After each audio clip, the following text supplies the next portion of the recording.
Yeah, Shooting for the Stars is basically a book about celebrity crime, and I've covered an awful lot of celebrity crime as a journalistic magazine, the Post, the Daily News.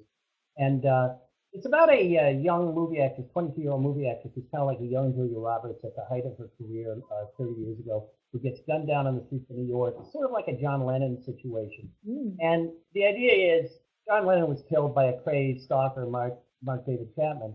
And she's shot by a crazy stalker, but the idea is, well, what if that wasn't really what happened? What if there were other things going on in her life? And my character, who's a reporter, starts looking into it. And it not only is it a mystery, but it gives me a chance to talk about the complexities of being a famous celebrity and how all these people seem happy, but they're not happy, and a lot of other things I saw in my years of covering them. So I really get into it's a kind, people always talk about rip from the headlines, and it's not that easy, but I certainly draw on a lot of my real life experiences to create the fictional world into it.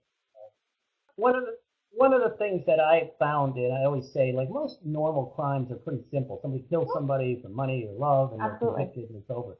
Virtually every celebrity crime, there's still questions. We're still talking about. We're still talking about what happened to Natalie Wood. We're still talking about, exactly what happened in the OJ case. We think we know who did it, but like what happened that night. We don't know so many answers about things.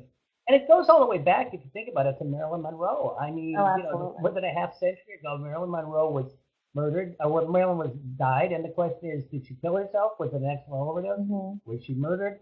We really don't know the answers to that now, and I'm always fascinated because if that story were to happen now with 24-hour cable news and social media, it would be unbelievable. But there is a real fascination with celebrity crime that I've always felt, and that's why I thought it would be a real good topic for us.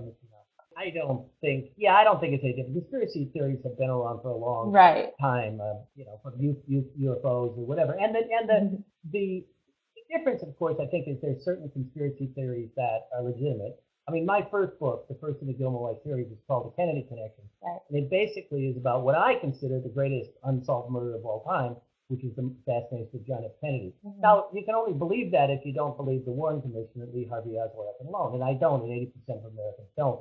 So there I believe there was a conspiracy, and I talk about it in the book in a fictional sense. But then there's a lot of other fictional things that just get crazy. I do believe man walked on the moon. I don't believe, it's the Katy Perry thing. So conspiracies can vary in a lot of ways, but there's nothing wrong with a good conspiracy. And I mean, look at the X-Files. I mean, they made they're back again. They get rid of the conspiracy of UFOs.